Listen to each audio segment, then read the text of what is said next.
नमस्कार। आज हम समझने वाले हैं कि हम अपने माँ बाप जैसे क्यों दिखते हैं। आखिर इसके पीछे की पूरी कहानी है क्या? चलिए शुरू करते हैं एक ऐसे सवाल से जो हम सब ने कभी ना कभी किसी रिश्तेदार से जरूर सुना होगा।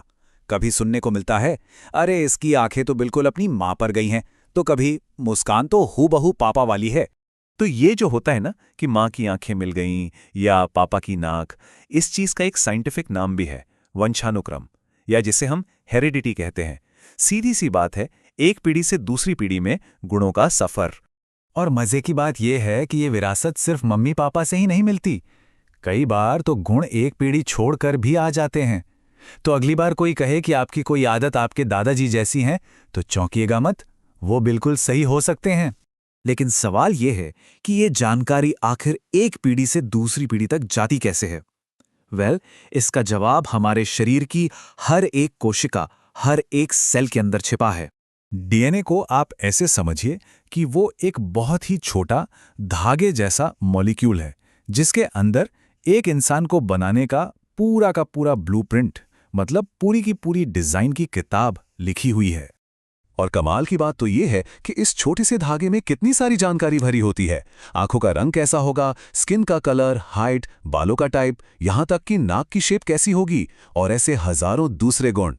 ठीक है, तो अगर हर सेल में ये ब्लूप्रिंट है, तो फिर एक नए इंसान के पास अपनी खुद की एकदम यूनिक कॉपी कैसे पहुंचती है, वो भी दो अलग अलग लोगों से? और ये होता है इस कमाल की प्रक्रिया से। देखिए, माता पिता दोनों की कोशिकाओं में उनका पूरा डीएनए ब्लूप्रिंट होता है।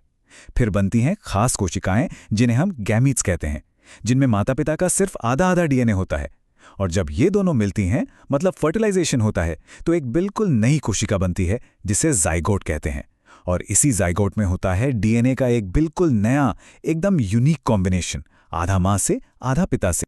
तो बस 50% एक तरफ से, 50% दूसरी तरफ से, और बन गया एक 100% यूनिक इंसान। चलिए अब कहानी को और आगे बढ़ाते हैं, क्योंकि ऐसा नहीं है कि सारे गुण बराबर होते हैं। इनको विरासत में मिलने के भी कुछ नियम होते हैं, कुछ रूल्स होते हैं। यहाँ एक बहुत जरूरी बात समझनी होगी। कुछ गुण होते हैं जो हमें विरासत में मिलते हैं, जो हमारे डीएनए में लिखे होते हैं, जैसे आंखों का रंग। और कुछ होते हैं अर्जित गुण, मतलब जो हम अपनी जिंदगी में सीखते या हासिल करते हैं, जैसे कि कोई टैटू या ड्राइविंग स्किल्स। और ये जो अर्जित गुण है ना, ये अगली पीढ़ी में पास नहीं हो सकते। तो इसे ऐसे समझिए कि हर गुण के लिए, मान लीजिए हाइट के लिए, हमें दो वर्जन मिलते हैं, एक माँ से और एक पिता से। जीन के इन्हीं अलग अलग वर्जन्स को एलील कहते हैं। अब होता क्या है कि इन एलील्स के बीच एक तरह की टक्कर होती है। जो वर्जन ज्यादा मजबूत होता है उसे कहते हैं डोमिनेंट या प्रभावी एलील। अगर ये मौजूद है तो यही दिखेगा। और जो कमजोर वर्जन होता है उसे कहते हैं रिसेसिव या अप्रभावी। ये बेचारा तभी दिखाई देता है जब उसके साथ दूसरा भी रिसेसिव एलील ही हो। इसका मतलब ये हुआ कि जो जेनेटिक कोड अंदर है, जिसे हम जीनोटाइप कहते हैं, वो हमेशा वैसा नहीं होता जैसा रिजल्ट बाहर से दिखता है, जिसे हम फिनोटाइप कहते हैं। मतलब हो सकता है कोई इंसान बाहर से लंबा दिखे, पर उसके जीनोटाइप में छोटे कद वाला जीन भी छुपा हो सकता है। और ये जो अंदर के कोड और बाहर दिखने वाले रूप का राज है ना, इसे सबसे पहले समझा था 19वीं सदी के एक वैज्ञानिक ग्रेगम मेंडल ने। और उन्होंने इन नियमों की पूरी कहानी बताई एक बहुत ही सिंपल से पौधे के जरिए, मटर का पौधा। तो मेंडल ने अपने एक्सपेरिमेंट की शुरुआत की दो बिल्कुल प्योर पौधों से। एक ऐसा जो हमेशा सिर्फ लंबे पौधे ही पैदा करता था, और दूसरा जो हमेशा सिर्फ छोटे पौधे ही पैदा करता था। उन्होंने 2 पीढ़ियों तक इन पौधों में लंबाई के गुण को ट्रैक किया, और जो नतीजे आए वो काफी हैरान करने वाले थे। देखिए, जब उन्होंने एक शुद्ध लंबे और एक शुद्ध छोटे पौधे का क्रॉस कराया, तो पहली पीढ़ी में सारे के सारे पौधे लंबे निकले। छोटेपन का गुण तो जैसे गायब ही हो गया। लेकिन जब इन लंबे पौधों का आपस में क्रॉस कराया गया, तो दूसरी पीढ़ी में वो छोटेपन वाला गुण अचानक से वापस आ गया। तो बाहर से देखने पर, यानी फिनोटाइप के हिसाब से, रिजल्ट बिल्कुल साफ था। 1:1 का रेशियो, मतलब हर 3 लंबे पौधों के लिए एक छोटा पौधा। लेकिन असली कहानी तो जेनेटिक कोड के अंदर छिपी थी।